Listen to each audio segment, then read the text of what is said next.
नमस्कार, स्वागत है आप सभी का देवशनी एकादशी पर विशेष हमारे इस खास कार्यक्रम में और मैं हूं आपके साथ नेहा सर्वेश शुक्ला।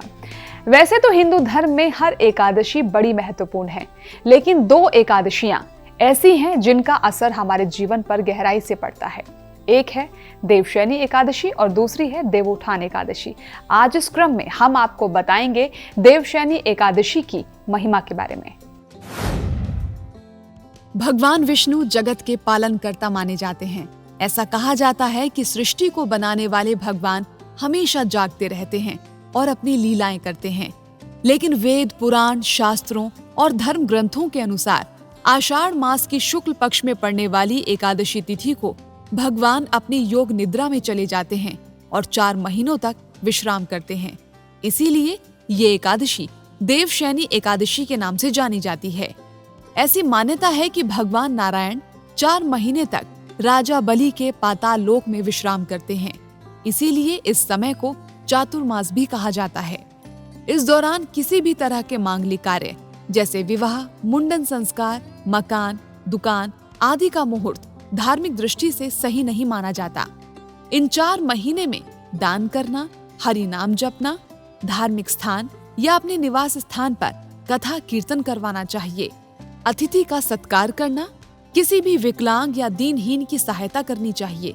धार्मिक मान्यता के अनुसार अपने अच्छे स्वास्थ्य और मांगलिक जीवन के लिए प्रत्येक व्यक्ति को आने वाले सावन और भाद्रपद के महीने में बेल, अशोक, शमी, हरसिंगार, केला, नीम, आंवला, तुलसी और आम का पेड़ लगाना शुभ माना जाता है। अभी आपने जाना देवशनी एकादशी के महत्व के बारे में। आपको बता दें कि इस साल ये एकादशी 10 जुलाई को है। आइए पंडित हनुमान मिश्रा जी से जानते हैं कि इन आने वाले चातुर्मास में यज्ञ, हवन आदि किए जाते हैं या फिर नहीं, और भगवान श्री हरि विष्णु जी के शयन के बाद किन देवता का ध्यान और पूजन करना चाहिए। क्या इस चातुर्मास में शादी, मुंडन के साथ साथ यज्ञ, हवन आदि धार्मिक कर्म नहीं करने चाहिए? इस प्रश्न के उत्तर में मैं यही कहूँगा कि चातुर्मास में सामान्य तौर पर जो संस्कार हैं 16 संस्कार व घर गृहस्थी से जुड़े मांगलिक कर्म न करने का विमर्श दिया गया है। यानी शादी, मुंडन, गृह प्रवेश जैसे कर्म नहीं करने हैं, लेकिन यज्ञ, हवन, मंत्र जप, पूजा पाठ इत्यादि सारे कर्म आप कर सकते हैं। पूजा पाठ, यज्ञ, हवन इत्यादि कर्म तो इस अवधि में विशेषकर करने ही चाहिए। मान्यता के अनुसार इस समय सृष्टि का प्रभार भगवान शिव पर होता है, अतः श्री हरि के साथ साथ भगवान शिव की पूजा आराधना का विशेष महत्व इस अवधि में कहा गया है। देवशनी एकादशी के पश्चात भगवान विष्णु विश्राम करने की अवस्था में होते हैं, तो किस देवी देवता की पूजन कर्म करना चाहिए? इसके उत्तर में मैं यही कहूँगा कि आप उन्हीं यानी श्री हरि भगवान विष्णु की पूजा अर्चना कर सकते हैं, उनका स्मरण कर सकते हैं, उनका ध्यान कर सकते हैं। इसके अलावा जो आपके आराध्य हैं या जो आपकी आराध्या हैं, आप उनकी पूजा अर्चना कर सकते हैं। पूजा अर्चना करने में, भगवान का ध्यान करने में, उनका नाम जपने में कोई दोष नहीं होता। आप इस बात को यूँ समझ सकते हैं कि आपके गुरुजी हों या आपके पिताजी जो आपके आराध्य हों, आपके पूजनीय हों, यदि वो जिस अवस्था में हों यानी कि विश्राम कर रहे हों, तो क्या आप उस अवस्था में उनकी सेवा या उनके प्रति अपना आदर भाव छोड़ देते हैं? नहीं छोड़ते ना। उसी तरह आप भगवान विष्णु का, श्री हरि का ध्यान स्मरण कर सकते हैं। इसके अलावा यदि जो भी आपके आराध्य देवी देवता हैं उनका भी स्मरण कर सकते हैं। स्मरण करने में, पूजा पाठ करने में, प्रार्थना करने में कोई दोष नहीं है। अतः आप अपनी इच्छा के अनुरूप, अपनी श्रद्धा के अनुरूप पूजन, स्मरण इत्यादि कर सकते हैं। हिंदू धर्म शास्त्र में एकादशी व्रत को सबसे बड़ा व्रत कहा गया है। साथ ही देवशनी एकादशी से लगने वाले चातुर्मास से देवउठनी एकादशी तक भोजन में व सामान्य जीवन में कुछ वस्तुओं का त्याग करना चाहिए।